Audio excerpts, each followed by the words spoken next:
On November 26, 2008, a series of attacks by Lashkar-e-Toiba terrorists in Mumbai killed 166 people, including 18 security personnel, as they took siege of the city for 60 hours. Today, we look back to that day, November 26th, when we lost our brave hearts, civilians, and today we'll try and speak to those people whose lives changed forever in those hours. The terrorists came by sea route from Pakistan. The first attack happened at Chhatrapati Shivaji Terminus railway station. They later entered the Kama hospital, and after that the second site was Nariman House and a residential complex. The third site was the Leopold Cafe, followed by Taj Mahal Hotel and Tower, where 31 people lost their lives. It was a 3-day siege at Hotel Oberoi Trident. That was another site. Another group of terrorists were there and they were killed at the same time, and this operation ended after 60 hours on November 29th.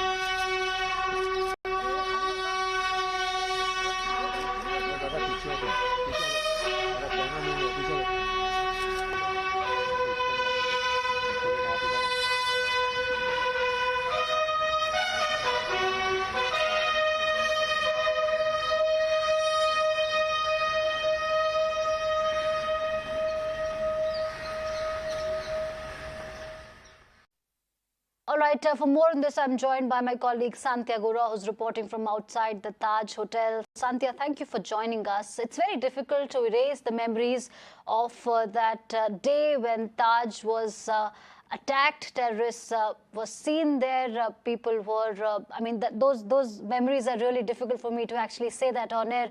All these years, it's been 13 years, what have you seen so far? There were talks that India has to learn several lessons. Our security grid has to be stronger. Our sea route has to be more powerful.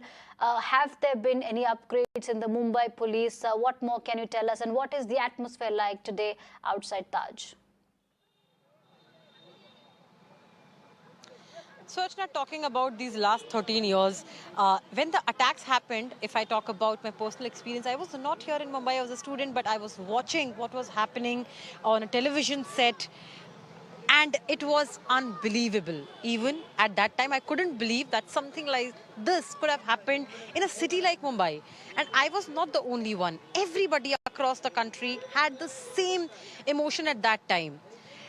And after that, a lot of questions were raised, a lot of discussion happened. There was an entire debate about how prepared we are and how prepared Mumbai city was at that time. Mumbai police, though our officers showed exemplary courage, they saved people's lives. They were there fighting the fight. And in fact, police, if we talk about police, their basic territory is to maintain law and order, not combat operations per se, but there are still officers who, even despite knowing that they are not properly equipped to handle such a situation, they still actually they fought the fight. As I said, some of them, they sacrificed their life for the safety of the city. Right now, while we talk about what has changed in these 13 years, we are right now, Archana, outside Taj Hotel. This was one of the attack site.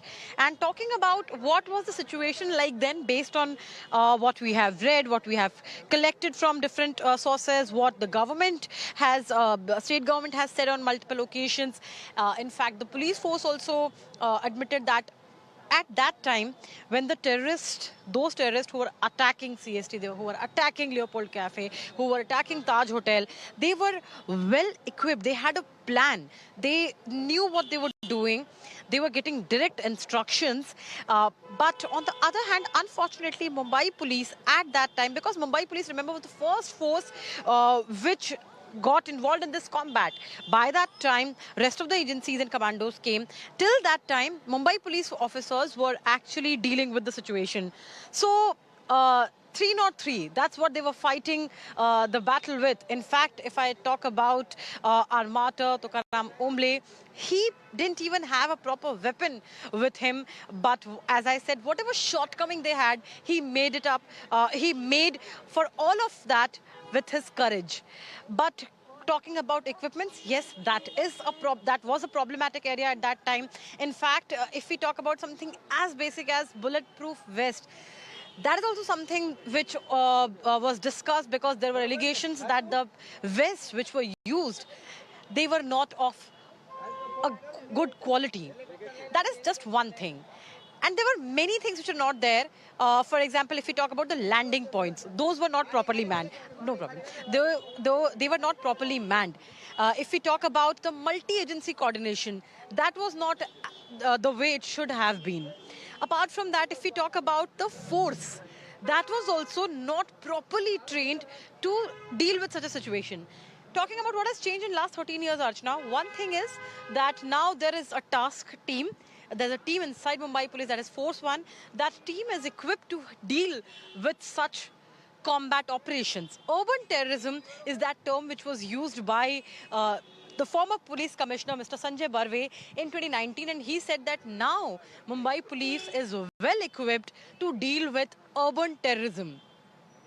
Apart from that, if I talk about what other things equipment-wise happened, safety reform-wise happened, drone operation increased because it was, because Sanjay Barve, as I said, former police commissioner of Mumbai Police, in 2019, on the 11th anniversary of 2611, said that how now the aerial movement, there is a aerial surveillance of the city, which is tracking all the important movements. There's also an anti-drone system, which ensures that if any attack is planned using drones, that is taken care of. All the landing points are secured now. A vehicle like Marksman is there. Absolutely bulletproof vehicle, that is there. Force One is there, because at that time there was only one QRT, quick response team, and that was actually deployed at the commissionerate office. But now it is there. One QRT is available at zonal level, all the zones across the city. That is one thing which is there. All the landing points are secured. In fact, now one police station, coastal line police station, Sagri Thana, that also was introduced. Now, Mumbai's coastal police unit is working very closely with Indian Coast Guard. So all these things are there. In fact, one thing which Mr. Barve he actually mentioned, that in fact the citizens also are extremely aware now. They have become the eyes and ears of the agencies. If whenever they find something fishy, something which actually where they feel that this can lead to some sort of a danger, they inform the agencies. Agencies respond to that. There are many things though which are yet to, many plans which were made, many announcements which were made, those are yet to be fulfilled by the government. But if we talk about what's the difference, safety of the city, the police force has claimed, is now 100 times better than what it was in 2611. In fact, in 2019, on the 11th anniversary of 2611, then Commissioner of Police, of Mumbai Police, Sanjay Barve, said that now Mumbai Police Force, the force is completely ready and well equipped and well trained to tackle an attack like 2611. Archana. Okay, Santhia, thank you so much for that detailed conversation with us. Please stay on with us. Shivani is also joining us. She's reporting from Leopold Cafe. Remember, at around 9:30 p.m. on that terrible 26 November Wednesday, Leopold Cafe was attacked with gunfire and grenades by terrorists. Shivani, thank you for joining us. You've been speaking to the victims of 2611 attack. You've also been speaking to the cops who investigated this case, like Santhia also did. What can you tell us about these 13 years, how they've passed? What are the owners of Leopold Cafe saying? And how are they dealing with this trauma? First of all, let me take you through the visuals outside the Leopold Cafe, that how the crowded this lane of Colaba is outside the Leopold Cafe. As you can see, we can expect on that particular day as well, and in the evening, late evening hours also, there were huge crowd. And this is the poster outside the Leopold Cafe, which states the story of 2611, where you can see Taj, where you can see the CST station where the bomb blast took place. There is also the picture of Kasab holding the AK-47 and also a flag of Pakistan. So this has been clearly kept here for the memories, and these are the candles. Those have been kept here for the homage of people, those who lost their lives. And very importantly, let me take you through the visuals of the Leopold Cafe, which will still give you the glimpses of that night, that exactly what happened. At the very entry, you can see that how there is a sign of a bullet. There is still a mark of bullet which has not been improvised over here, and not only this one bullet mark over here, but entire cafe has several marks of bullet. You can see how crowded the entire cafe is even now. And on that particular day of 26/11 in 2008, you can still see that how people still come over here, they click pictures.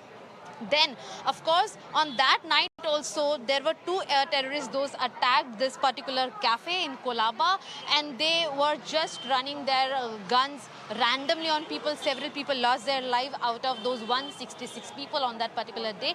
Even today, the cafe has not changed. The owners, they refuse to talk about the same, because they say that the lives the people lost over here was still a bad nightmare for all of us, and they do not want to really talk about it. But there are several people, those who come again and again to this particular cafe to visit, to take pictures of those bullet marks over here, which keeps the memory alive, because not only one or two, but there is more than 25 to 30 bullet marks in this entire Leopold Cafe. And in fact, after that particular incident, several other people from different corners of city started visiting this cafe so that they can actually get the glimpses of what exactly happened at that particular night.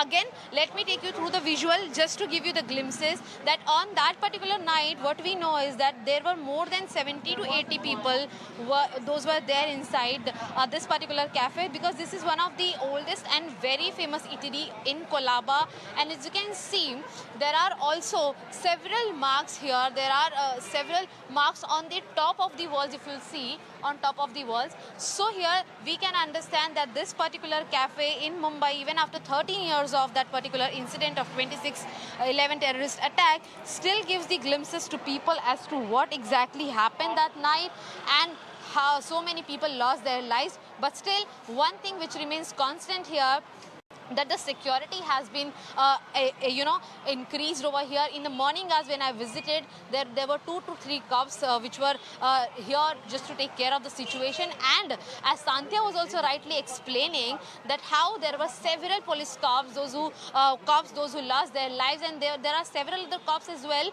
Those have lost their own relatives, their own family members in this particular incident on that night. So we can understand that such images, such homage, and such bullet marks, which those have not been built up or rebuilt up or not been constructed again, which says that how people still want to keep the mark of 26/11 alive, so that the terrorist attack which happened in Mumbai keeps the memory alive, that we have to fight against terrorism, and how those terrorists, those came all the way from Karachi to Mumbai, have affected the city of Mumbai.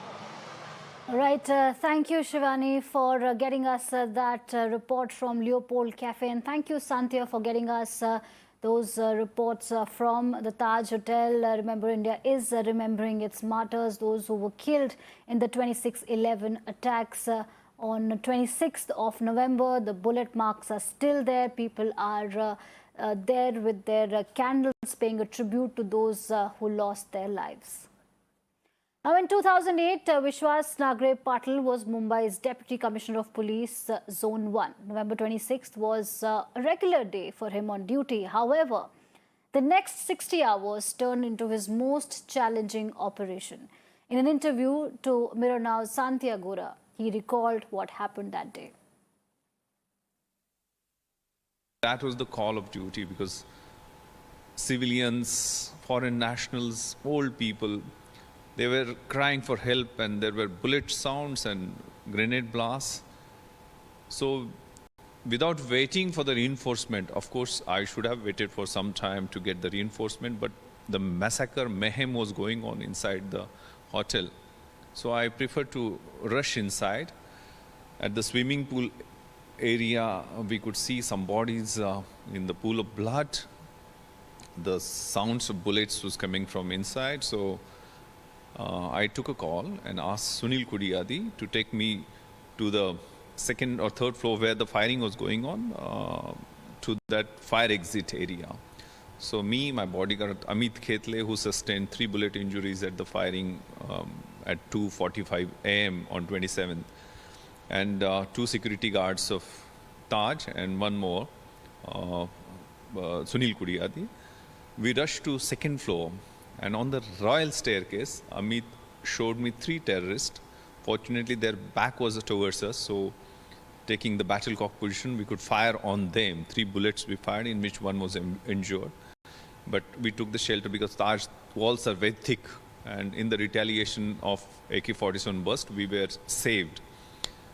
Then, after a few seconds, we could see on the royal staircase there was none. So we preferred to go to the 6th floor.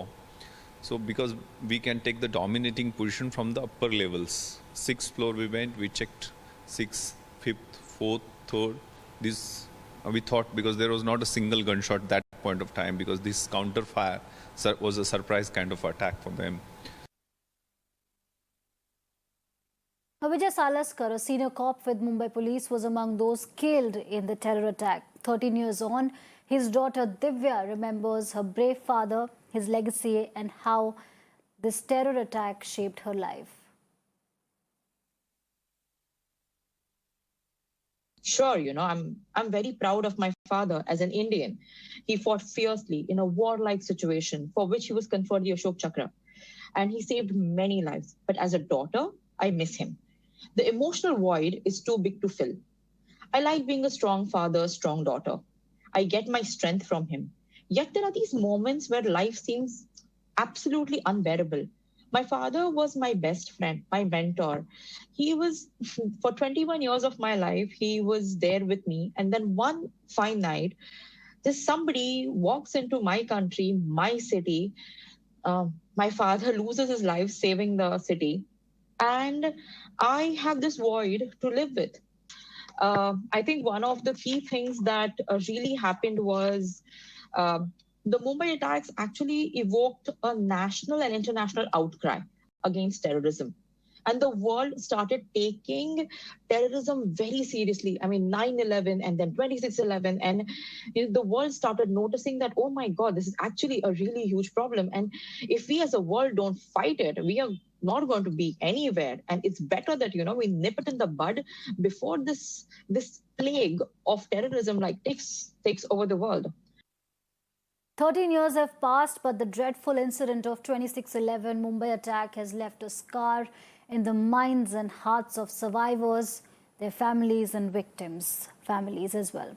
My colleague Shivani speaks to a family who lost their only son at the age of 25.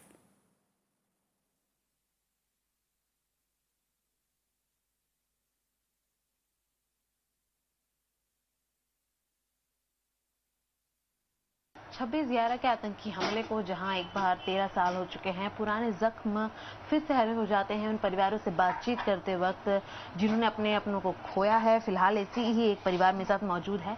तस्वीर एक youngster की, एक जवान की, जिन्होंने उस हमले का एक शिकार बने। उनकी माता जी मेरे साथ मौजूद हैं। माता जी, क्या कहना चाहेंगी? आंटी, 13 साल हो गए हैं, आप आज भी पूजा कर रही थी, हमने देखा परिवार की हालत भी काफी खराब है अभी भी। आपने देखा ना कैसा हालत, वैसे हालत कभी कभी हो जाता है। क्या करेगा, नसीब में है ये तो भोगने को लगा, समझे। मैं आपको तकलीफ नहीं पहुंचाना चाहती, पर फिर भी अगर आप कुछ बता पाए उस दिन एग्जैक्टली क्या कुछ हुआ था, कैसे आपको चीजें पता चली? रिपीट बोल के भी एकदम ये लग रही हो। और 26/11 का हम लोग नीचे था, सब लोग देखने को गए और वो बीच में आ गए। किसा आया कैसा नहीं आया वो मेरे को नहीं पता, लेकिन बोलने को आया आदमी कि भाई हरेश को लगा, ऐसा बोले। लग गया। हम लोग सब लोग भाग गए। वो माँ भी उधर ही थी। अच्छा। तो हम लोग ने दोनों ने देखा, मुझे वो गिरा ही वो नहीं देखा, पर जो बाद में वो गिर के हो गए ना, जब ये आदमी बोलने को आया कि हरेश को लगाया था। अच्छा। तो हम लोग गया नीचे तो कोई नहीं था। फिर हम लोग बेमोए और मैं जिठाई, बस दोनों थे हम लोग। दो ही लोग थे। उसके बाद तो वो दवाखाने लेके गया, फिर क्या हो गया क्या नहीं हो गया मालूम नहीं पड़ा। कितने साल के थे वो जब ये हादसा हुआ? ये अभी 13 साल हो के 14 लगेगा ना, वो 25 बरस का। 25 बरस के। मतलब आपका तो सहारा कह सकते हैं कि खत्म। सहारा वो था, सहारा सहारा वो है। एक ही बेटा? मेरा एक बेटा एक बेटी, बस ये बेटी है। एक ही बेटा था और वो भी 26/11 में। The only terrorist captured alive in the Mumbai attack was Ajmal Kasab. Mumbai Police's Mangesh Naik, who was on duty that night, spoke to Times Network and revealed how the operation unfolded. जो गाड़ी में दो आतंकवादी थे, जो गाड़ी चलाने वाला था उसका नाम अबू इस्माइल और लेफ्ट में बैठा था उसका अजमल कसब नाम था। तो राइट वाला उसने डायरेक्ट जैसा गाड़ी रोड डिवाइडर पे टच हुआ तो उसने डायरेक्ट राइट का ग्लास ओपन था, उसने डायरेक्ट राइट से फायरिंग डायरेक्ट स्टार्ट किया। फायरिंग स्टार्ट किया तो हमारे भास्कर कदम साहब उन्होंने जैसा मैसेज मिला था कि ऐसे ऐसे लोग आ रहे हैं, इसलिए उन्होंने पूरा पिस्टल चेम्बर लोड करके रखा था। उसने डायरेक्ट जो आबू इस्माइल ने फायरिंग स्टार्ट किया तो साहब ने थोड़ा भी टाइम नहीं लगाया, तुरंत पिस्टल से इसका जो राइट का आँख है आबू इस्माइल का, वो आँख में फायर किया। फायर करने के बाद वो नीचे गिर रहे, फिर भी गिरते गिरते वो कुछ हथियार निकल रहे। वो देखने के बाद हमारे बावडंकर साहब, हेमंत बावडंकर साहब, उन्होंने उसके गर्दन में 3 राउंड फायर किया। तो उसने फायर किया और उधर ही वो जख्मी हो गया। तो इनका राइट साइड में कार्रवाई चलता, हमारा भी लेफ्ट साइड में कार्रवाई चालू था। तो लेफ्ट साइड में तुकरम अम्बले, मैं, सोनी सेल के, पाटिल, हम लोग लेफ्ट साइड में थे। तो कसब का डोर ओपन करके हम लोग उसको खींच रहे, तो कसब ने ऐसा सरेंडर किया। तो आप लोगों ने कसाब को रंगे हाथों पकड़ा? हाँ, तो हाथ उसने ऊपर किया और वही सरेंडर हो रहा है ऐसा नाटक किया। तो हम लोगों ने डोर ऊपर किया, डोर खोला और उसको बोला कि बाहर आने का उसको इशारा किया। तो उसने मुंडी लाया और लेफ्ट साइड में घुमा और उसके पैर के बीच में AK-47 था। तो उसने डोर ओपन किया तो उसने डायरेक्ट रोड पे जंप किया और उसके साथ ही AK-47 आ गया और वो मुंह के सर पे गिर गया और उसने तुरंत घूम के कुछ हथियार निकल रहा है ऐसा हमारे ध्यान में आने के बाद हम लोगों ने उसके ऊपर झड़प मारा। तो ओमले साहब के सामने बैरल आया, ओमले साहब ने उसका बैरल पकड़ा। बैरल पकड़ने के बाद वो इतना चालाक था उसने, और वो लोग नशे जो करते हैं तो नशे से उनका जो ताकत बढ़ता है, 2-3 लोग को तो वो सुनते नहीं। तो उसने डायरेक्ट ताकत से उसने हाथ खींचा और डायरेक्ट स्टेगर पे हाथ डाला और चाप खींचने के बाद ओमले साहब जो सामने थे तो उनको 6 राउंड फायर हुए। ओमले साहब गिरने के बाद मैं वैसा ही वो फायरिंग करते उठ रहे कसब, तो मैं सामने था, मैं नीचे झुक के धक्का देके उसको गिराया और गिराने के बाद उसका जो गन है वो पकड़ के रखा, एक हाथ में पकड़ के रखा और उसका हाथ में जोर जोर से फटका मारा है, फिर भी उसने गन 1 मिनट छोड़ा नहीं था। That was a small effort by Mirror Now's team to get you the tales of 26/11. With that, it's a wrap on the show. Stay tuned to Mirror Now.